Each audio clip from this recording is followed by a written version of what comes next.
Today's episode of Filmmaker U is brought to you by our sponsors OWC. Go to owcdigital.com for all your filmmaking and computer needs. And it's also brought to you by our other sponsors, AJA. Make sure to check out aja.com so that you can see how they can help you in your post-production needs. Hi, I'm Gordon Burkell from Filmmaker U. At Filmmaker U, we create courses for film professionals to deepen and diversify your existing skill set. You can learn more at filmmakeru.com, or of course follow us on Twitter at filmmaker_u.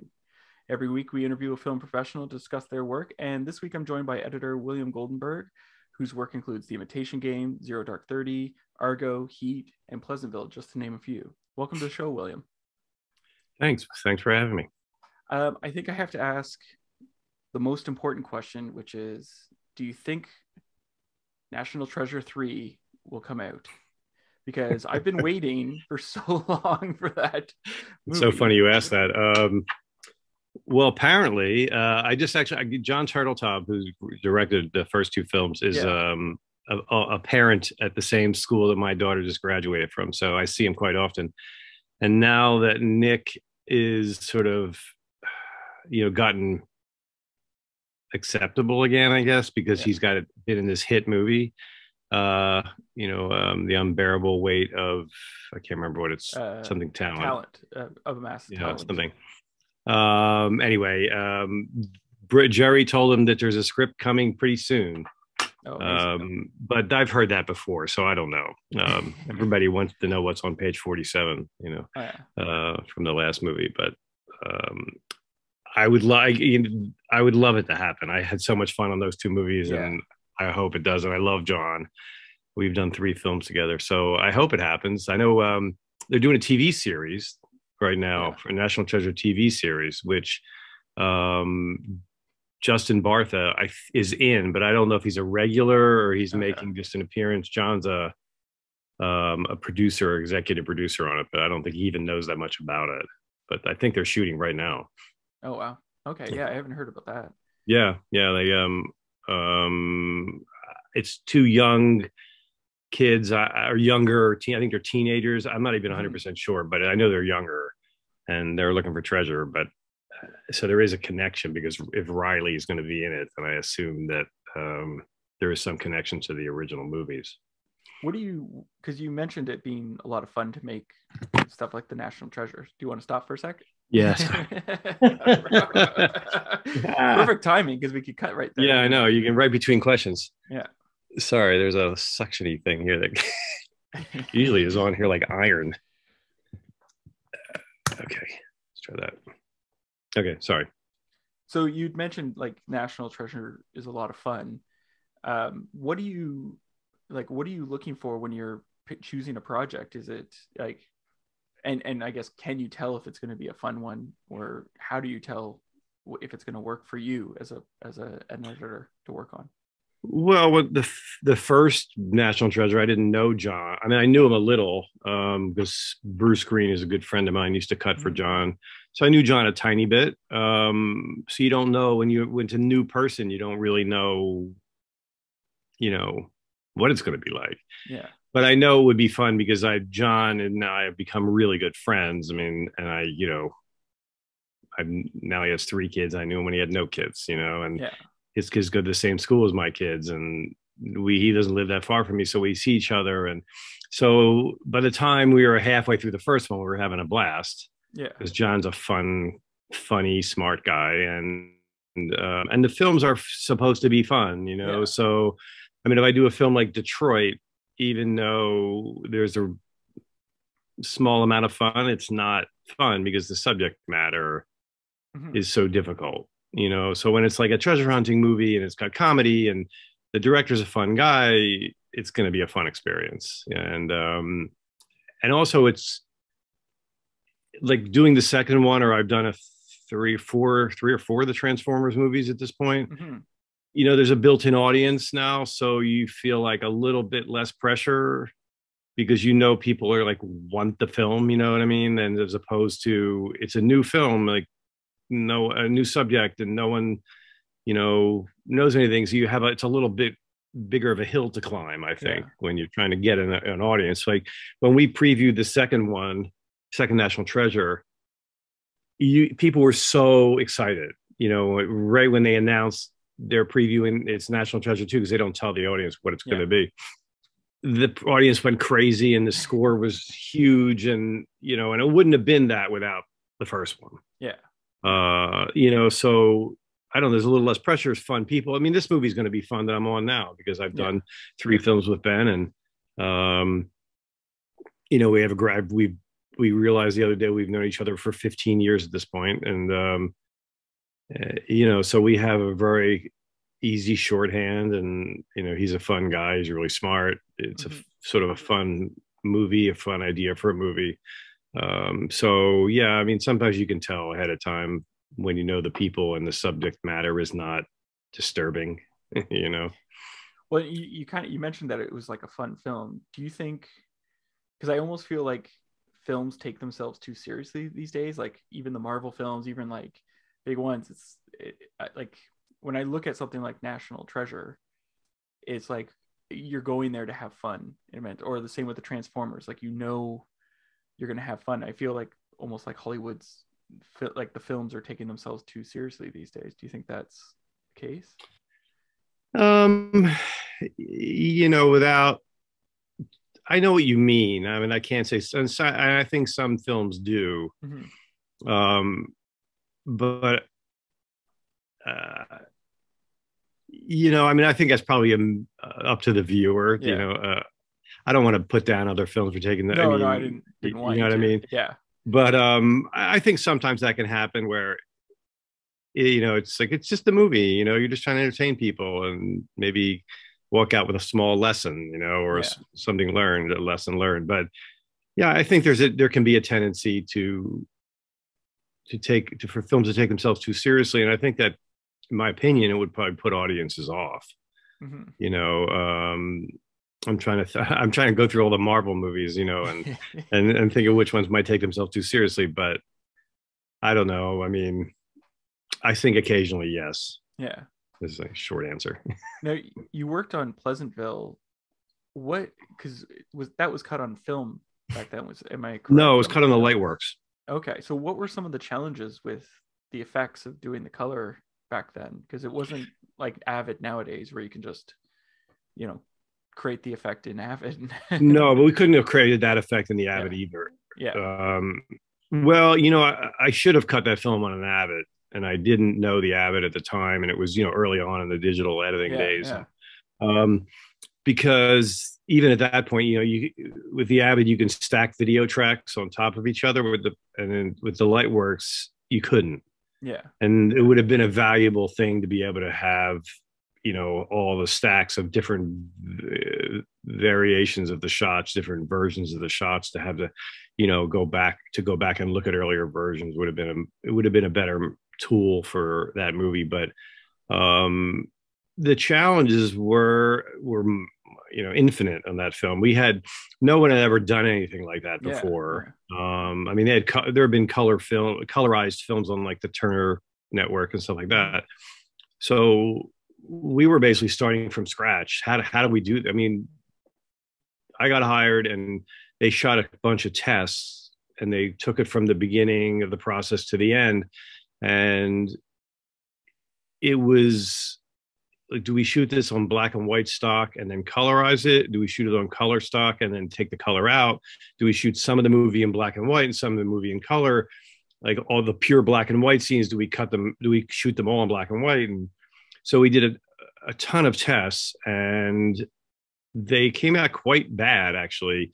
But we did learn that the reason why the Turner films look bad when they're colorized, or a colorized version of a black and white film, because the grain structure of black and white film hasn't changed in, I don't know, I'm going to make up a number, like say 50 years, but a long time. Well, where the grain structure of color film is, you know, much, much finer grain than black and white film. So when you put the color, or in our case, what we did was we shot the film in color and drained all the color out of it, except for the areas we wanted to be except for the people or parts of shots we wanted to be in color. Yeah. But then it was explained to us when we started the film that that's how easy this process would be, but it wasn't that at all. I mean, every frame was hand rotoscoped. And generally what we did was took all the color out and then put color back onto it in a computer. And it was frame by frame, hand done in a computer, but hand done, boop, boop, boop, doing all the rotoscope. And it took a year from the time we locked the film to do all the colorization.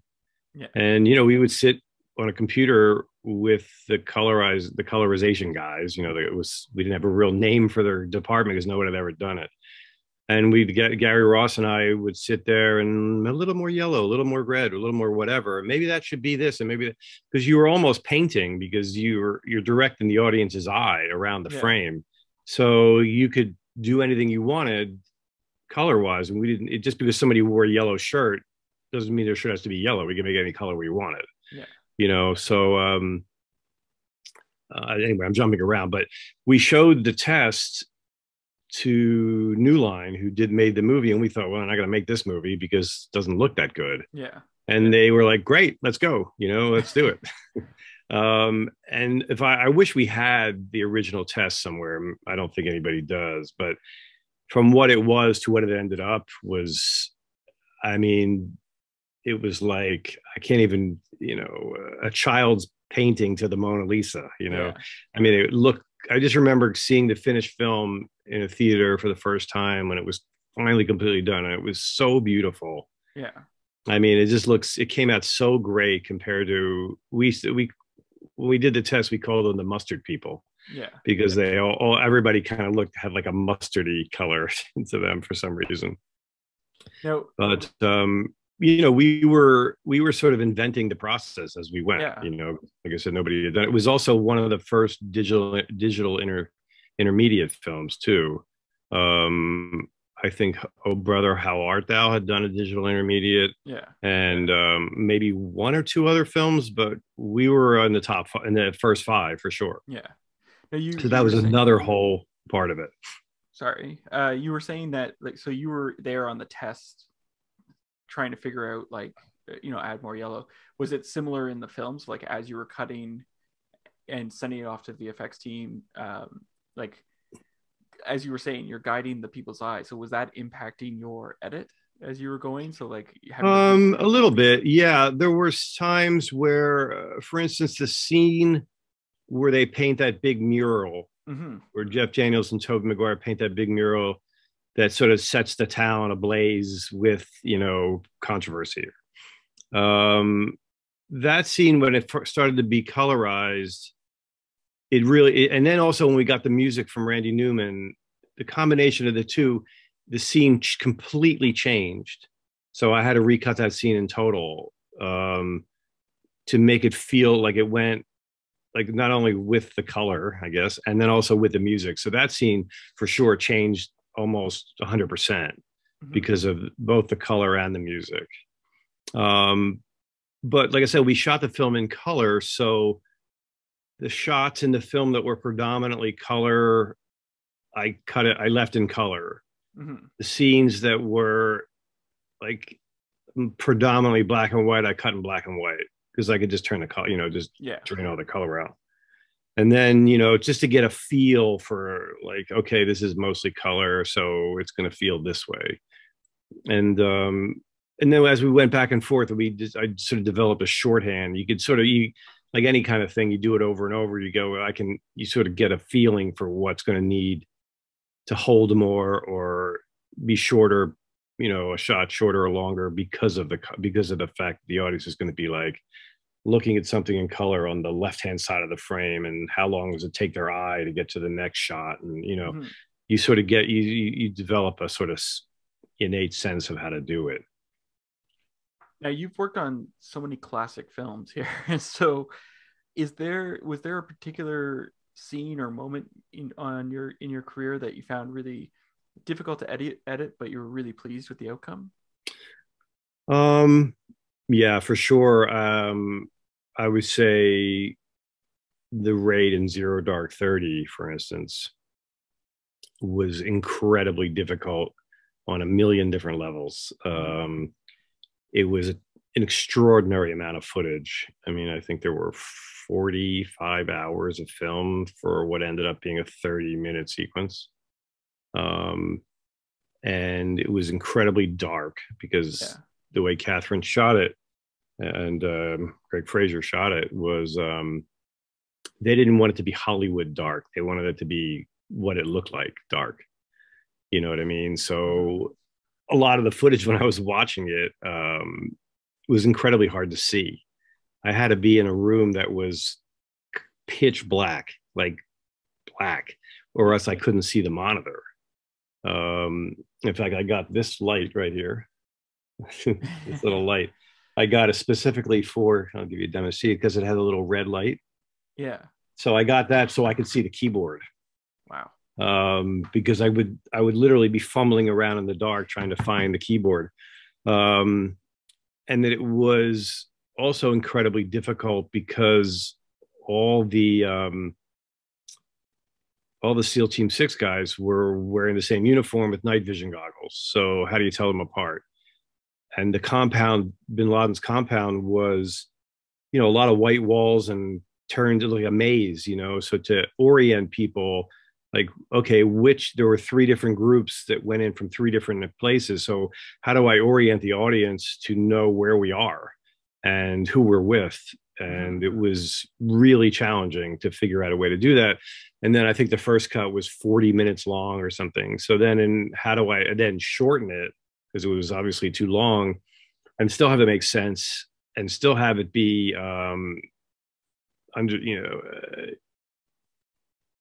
tell the same story I was trying to tell in less time.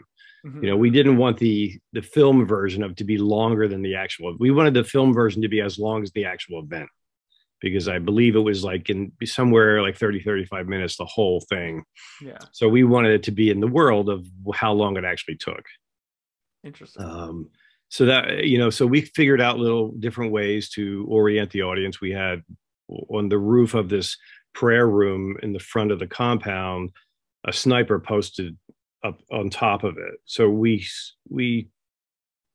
came up with this idea, like using him as the sort of fulcrum of the whole sequence. So you always orient to that guy. So like we're behind the sniper, and you can see down one of the hallways or outdoor paths so you knew that was that side. To the other side where they found this woman and these kids in one of the rooms, and so we were able, every time we were outside, we tried to orient with a sniper so that the audience would understand where we were. And the darkness, we hoped it was so scary because we finished the film. I said, we got to take this into a movie theater, a real theater in the field, and make sure that we can see, because we're cutting this and then color timing it in laboratory conditions. We want to make sure that when it goes out in the field, where the projector might not be the perfect light and the screen might not be perfect. Yeah. Is the audience going to be able to see this? Is it going to just like a dark screen? And luckily it was all good, but it was quite terrifying at the time. Yeah. Well, what's interesting is like, so you have, all this dark footage, and you have to orient the audience. And I think about, like there was that Alfred Hitchcock quote where he talks about, for suspense, you're giving people certain pieces of information so that you're leading them along. So it's kind of tricky when you're actually, you have like a very dark screen to make sure that the audience is picked up on the key things. Was did you test it with an audience to make sure once you had it? No, we didn't actually. We never ran the film. The most amount of people in a screening room we ever showed it to was probably about 15, and that was studio executives or our crew. Because of the nature of the film, and a lot of the information in the film was very sensitive, and because of it was very much a secret, like what Jessica Chastain's role in the movie was. I mean, there was no information out in the public about this film at all. So we didn't want to preview it for those two reasons, because we were afraid of political backlash. And then we were also didn't want the public to know too much. And so it was just one of those films we never previewed. We just went, on our own instincts and hoped. But what I was trying to do as the editor, and I hope it was successful, was put the audience in the shoes of the SEAL guy, of the SEAL team guys, so that what the suspense became was what's around the next corner. Using the darkness in the scene as an advantage, because you're basically looking through the eyes of what these guys were looking at. Or what the people in the compound without night vision glasses would have seen. When we occasionally what they did was they shot the whole sequence, and then they shot the whole sequence again with a night vision attachment on the lens. Yeah, like that. All that green was not something we added in post-production. That was something that was shot. So they shot the whole sequence twice, once in night vision and once just normal dark vision. And we were able to use that night vision to sort of, because it wasn't technically through the eyes of the soldiers, it was the whole shot was that way. And it was the soldiers' POV sort of, but we were able to use that when we needed to, if we wanted to, really hammer home some geography or who was where, because you could see more with the night vision footage. So we were able to use that to our advantage, like we were able to use the darkness to our advantage, because, like you say, when you're coming up a staircase and you can't see, well, neither can the SEALs, So it was, I think it really led to the suspense, and then if you notice, there's no music in the sequence at all. Yeah. Not until the very end when they're getting away, and that was intentional, and that was Catherine. In the very jump was like, there will be no music in this sequence. And I tried putting little tonal things in there. It's like, get that out. Paul Otteson, who did the sound for the film, was just brilliant. He was every footstep, every, time it touched a door, everything became much more alive and suspenseful because of the fact that it was all natural. And, we use the quiet and the darkness as to our advantage to help create suspense. Now, sometimes when I talk to editors who are working on something that's based on a real thing, they rely on actual footage to get a sense of the feel of it. Was there any footage that you guys were able to use from that actual night, or was it all? No, not at all. I mean, it was. You remember, it wasn't that long. Yeah. In fact, Catherine and Mark Bowl, who wrote and produced the film, they were making a film about how they lost Bin Laden in the, I can't remember with the mountains, what range was called, that originally they chased him down and lost him, and that was the movie.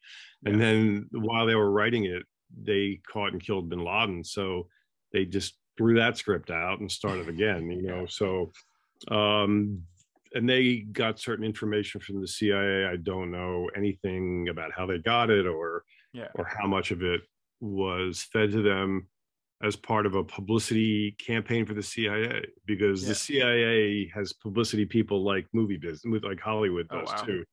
So I'm sure that, they wanted to make sure the CIA looked good as much as we wanted the information. Do you know what I mean? So I think there was a give and take thing there. But as far as I understand, and as far as I knew when we were making the film, it was 100% accurate.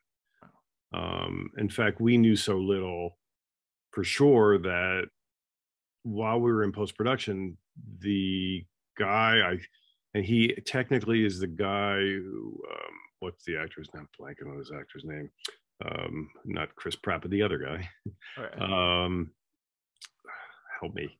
Oh, I can't remember his name. Anyway, but he was the guy next to the guy who shot Bin Laden. Yeah.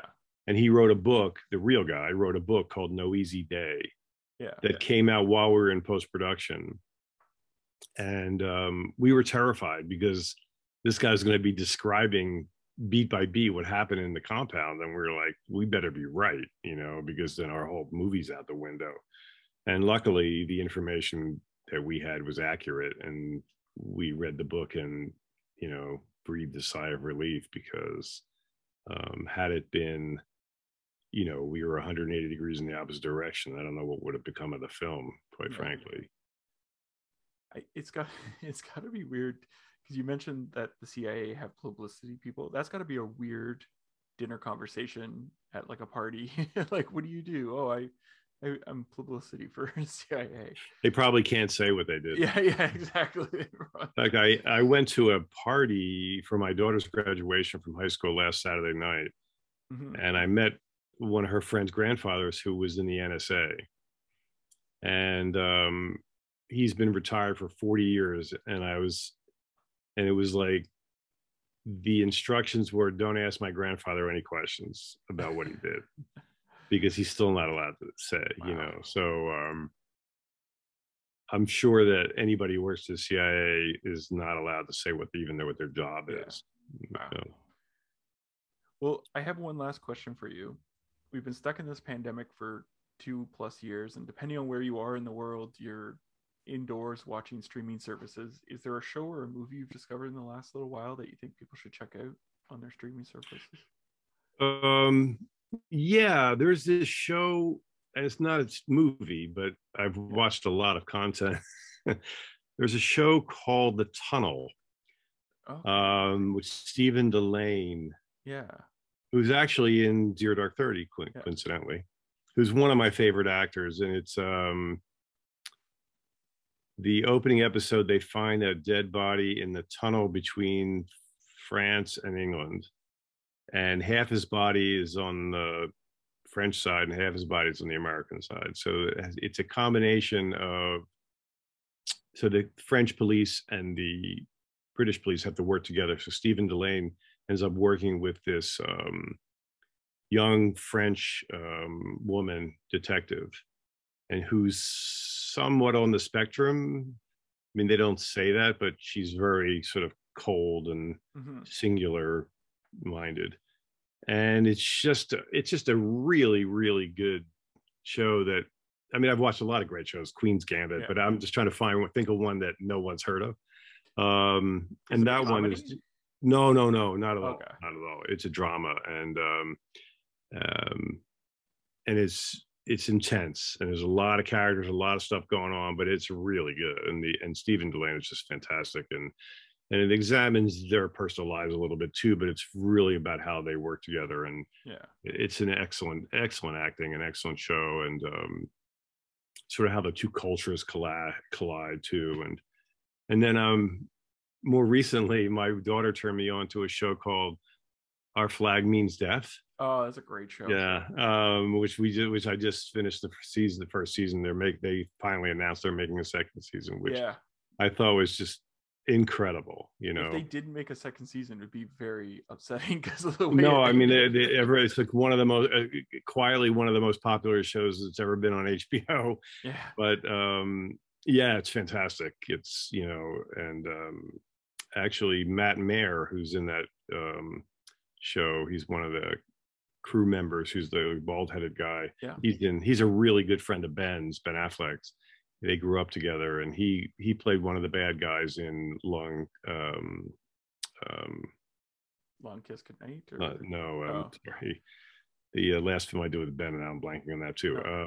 He played one of the bad guys in the last film I did with Ben, and they grew up together. Yeah, and he was in Gone Baby Gone too. He played Corwin Earl, this sort of creepy sex offender that Casey shoots in the head. He's a really good actor. He's in this too, but he's in that show anyway. And I saw, I was watching the new Batman movie last night. And, how did you like it? Really good. Yeah. It's interesting. It's not what I expected. You know, I don't know, just in a lot of different ways, it wasn't what I expected. And so, I mean, I really liked it. But the guy who plays one of the policemen is the guy who's Blackbeard's second in command, who gets moved off the ship. He's in that. He's in the new Batman movie. I'd never seen him before, and now you know, he's popping up everywhere. Well, you're the first one you suggested, The Tunnel. The reason I asked if it was a comedy is there's a Canadian film called Bon Cop, Bad Cop, and it's about a body that is found half in Quebec and half in Ontario. Oh, wow. Basically, it's a buddy cop, so they have to team up, and it's just a comedy. But that's why I was This sounds almost identical, but the Canadian one's a comedy. I think they did an American version called The Bridge with Diane Kruger, I think. I think was the American version of it. Yeah. I haven't seen that, but it's just somebody told me. And I think I was also told in the American version, they made much more of a deal of her being on the spectrum. In the French version, it's sort of assumed, but Yeah.